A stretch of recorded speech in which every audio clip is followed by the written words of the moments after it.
Locate pickles. Quantity 2. Locate shelf. Optionally locate Bulgarian science juice for sciencing. Place pickle 1 on floor. Place pickle 2 on high shelf. Congratulations, you now own a time machine. Ah, Turtle Boy has finally had his big December stroke, eh? No, not yet anyway. It's called general relativity. And, well, you see... Catching a flight recently, I noticed there was no row 13 in front of me. Clearly a superstition thing. Oh, that's great, I thought. They build planes based on magic these days, do they? What keeps this one in the air? Ectoplasm? Pixies under the wings? If I visit the lavatory, shall I perchance encounter 2 unicorns engaged in frantic coitus? But to be honest, science is just magic that works. It's the reason why Pickle 2 is really traveling in time. Now, let's divide the world into Magic 1 and Magic 2. Magic 1 is crazy stuff we believe because it seems legit, but we tested it and it appeared to be bollocks. Like 13 is bad luck for some reason, or you can cure diabetes by licking a squid. Magic 2 is crazy stuff we believe because even though it's counterintuitive, all evidence and experimental data points in that direction. Like the universe probably began from a point of infinite density 14 billion years ago, or anything but full-fat milk in tea can eat my ass. That pickle on the ground is traveling through time slower than the pickle on the shelf, all thanks to Albert Einstein. Matter and energy distort space-time, and we can actually prove all this using 2 atomic clocks and a mountain. Since a mountain is further from the center of Earth's mass than my apartment, being higher up, time should run slightly faster on the peak of the mountain than in my apartment. And since I live near a mountain and managed recently to get hold of 2 atomic clocks, we're going to leave 1 atomic clock running on the ground in my apartment and take the other one up the mountain and measure the difference in time and prove Einstein correct and try to convince you that magic does exist. So, off we go on a cliched pop science adventure. Chop chop! You pricks. For most of history, we believe that time is uniform, moving at a constant rate for all observers. We now know that's bollocks, thanks to this gentleman. He played the violin, he never wore socks, his favorite pastime was rolling Nobel Prizes up and smoking them. By 1915, Einstein already knew that the speed of light is the same in all reference frames. That means, whatever your speed is relative to light will always be traveling away from you at about 300 million meters per second. What the fuck is God high? What's going on? This is called special relativity. If light travels at a constant speed, no matter your speed relative to it, the universe compensates by increasing your mass and slowing time down for you as you accelerate. Special relativity is the reason why if you sent a baby off going at 99% the speed of light, it would come back to Earth eventually still a baby, while its sibling, having stayed on Earth, would be middle-aged, or old, or dead. But that was just his first trick, because next he comes up with general relativity, which applies to stuff that isn't necessarily moving, like our time-traveling pickles. And he realizes that it isn't just moving fast that messes with time and distance, it's matter and energy themselves. And a new door opened in reality. The thing to remember here is that from your perspective, if you feel something pulling your feetsies down to the ground and you're blindfolded, you can't tell the difference between whether you're going up in a lift wicked fast or just being pulled down by a planet's mass, gravity in other words. And this is called the principle of equivalence. Acceleration and gravity feel like the same force subjectively, even though they're not, because gravity is the curvature of space-time, making gravity a product of the geometry of space-time. Einstein then produced his field equations, which model the relationship between matter and the geometry of space-time with this new curvature idea, and when you apply this model to the universe, everything changes.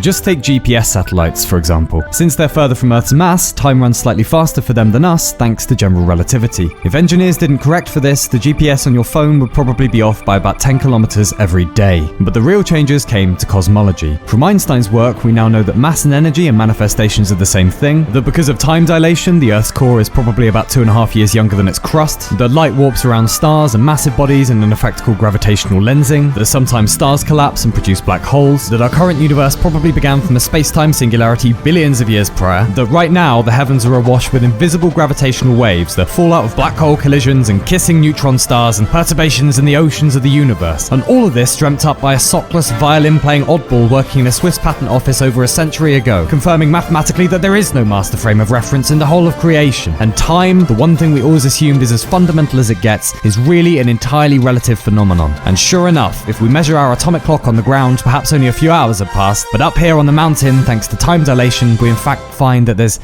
no difference whatsoever because I can't afford an atomic clock much less 2 atomic clocks. Besides, the time discrepancy at this height would be minuscule. It's there, people have measured it, paper below, but not me and not today. Also, that isn't even me on the mountain. I just found the footage online because I couldn't be bothered walking up it today. Because I'm unmotivated. But you know what? You try turning 30. Just waking up in the morning is a fucking miracle! Now, general relativity is a Magic 2 story. It sounds ridiculous, but it has been verified, most of it. Space and time really are bendable, malleable things. But there's another Magic 2 story that is arguably even more insane. And since you're still here and clearly have shit taste in YouTube content, let's take a quick jaunt into particle physics. Firstly, please try to imagine the universe as fields on fields with fields on top. Sometimes there's an excitation in a field and out pops a particle. Particles come in 2 teams, Team Fermion and Team Boson. Why? Who fucking knows? Fermions make stuff, they build matter. This includes stuff like the electron, neutrino, and the 6 flavors of quarks. Quarks, what are they? I'm glad you asked. They make up famously protons and neutrons, the nucleus of atoms. Quarks are held together by the strong force, mediated by gluons, we'll get there shortly, but really atoms are essentially quarks and electrons. But then there's Team Boson. Bosons glue nature together, sort of. Generally, they carry the fundamental forces of the universe. The photon carries electromagnetism, for example, the W and Z bosons carry the weak force, and the Higgs boson carries mass. Pedantic interlude! Maybe you keep hearing people saying the Higgs boson gives stuff mass in the universe. Firstly, remember the Higgs boson is an excitation of the Higgs field, so it's the Higgs field that gives stuff mass. Imagine a big sticky pool of honey that the other particles are trying to move through. But the Higgs field doesn't give everything mass. In fact, most of the mass in the universe doesn't come from the Higgs field. Anyway, moving on. So ultimately, this is the standard. No, fuck it, this is important. Remember, protons and neutrons are made of quarks, and quarks do interact with the Higgs field a bit, but the rest of the mass of the proton and neutron come from quarks interacting with the carriers of the strong force, gluons, turning energy into mass from the interaction, and as we know from this guy, you can make a lot of energy from a little bit of mass. It's not important, but just the Higgs doesn't give everything mass. And hand shot first, and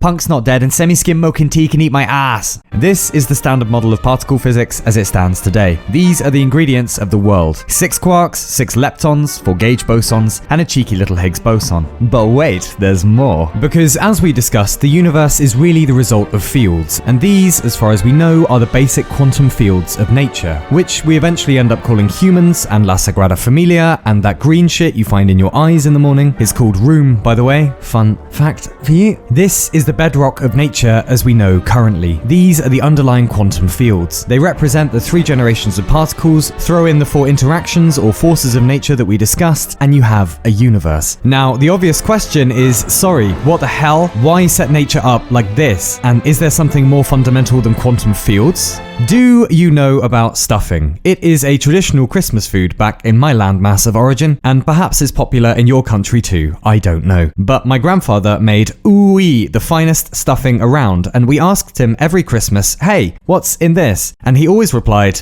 I'll tell you on my deathbed. And, well, eventually he ended up on his deathbed, and a rather astute member of my family said, obviously, sorry about all this dying business, but what's in your famous stuffing? And he paused, and he said, I don't know, I just throw in whatever's left in the fridge that year. We really like finding beauty in nature. It is the engine of mathematical and scientific discovery, and we usually assume if a theory is beautiful, it must be correct. But really, the question is, down at the bedrock, at the bottom of everything, why would nature be beautiful? Not to forget, beauty appears fairly relative to the time and culture you grow up in, but whatever the case, it would be wonderful if there is some elegant, underlying, integral beauty to the world. But what a bummer it would be if actually, fundamentally, nature is just whatever was left in the fridge. But either way, we will endeavour to find out, and thanks to the development of the scientific method, we now know how to. Ah yes, we've done the introductory jokes, the recycled pop science bit. Time for the pseudo-intellectual absurdist outro, is it? Caddington, fetch me my shouting socks! From Indonesia to Australia to Russia, we find caves decorated in strange hunting scenes, many of them 20, 30, 40,000 years old. We don't know what the ancients were doing, but some theories suggest that maybe these paintings were an attempt at magic, probably to make hunting more successful, the first evidence we have of humans trying to utilize a science to control the world around them. How far we've come since our early attempts at magic, and what beautiful things we found along the way. It turns out time isn't an absolute, and reality is made of fields and interactions, and who knows what else. Nature is bigger than we ever could have imagined and more elaborate than we ever could have imagined. And despite the successes of our theories of reality, we are once again lost in the forest. Quantum mechanics still won't hold hands with general relativity yet. On top of that, there's a large percentage of the universe that's either invisible or there's something wrong with our conception of gravity. We have no idea what particles are doing or are before we observe them. We have no idea why the expansion of the universe is accelerating. But you know what? If we make it that long, in 500 years, many of these questions will be answered. And though we can't guess at what those answers will be yet, it seems very unlikely they will be Magic 1 explanations because none of them have been so far. Do the planets really affect human destiny?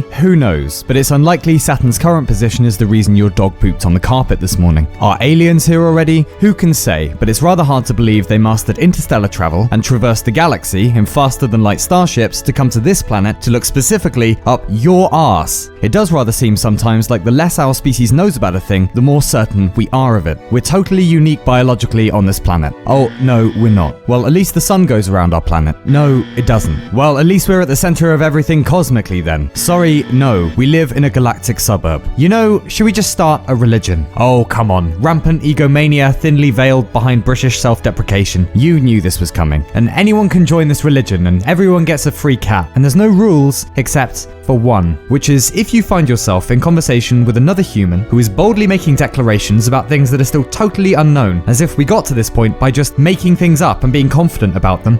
Consciousness is so simple, how haven't scientists worked it out, etc, etc. You just reply, Nofgio, a little acronym, a mantra, if you will. And it stands for, in short, no one fucking knows yet, okay? How long have we been wrong about almost everything? And look at what we got when we accepted we probably were. Black holes, quantum fields, time dilation, antibiotics, those umbrella hat things. We didn't kill magic, we just learned to use it properly and carefully, and it is very much alive and well in the form of the scientific method. And the pictures we have now of the world subatomically and galactically are more insane than any story we could have come up with. And even better, as far as we've tested, they're accurate. This is the true age of magic. Now. Right now. We didn't get dragons, but you can take a big silver bird across the ocean if you want, and they'll serve you wine as you're fucking doing it. And we got here by checking our intuitions against the world, and if they didn't work, we discarded them. And if they did work, we took the next step on the road to finding out what this fishbowl we're living in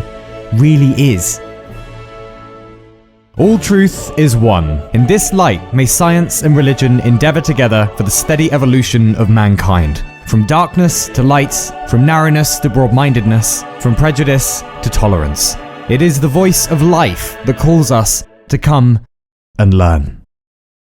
Blessings of Nofgeology upon you. Have a very Merry Christmas. And if I may, a Happy fucking New Year also. Bye.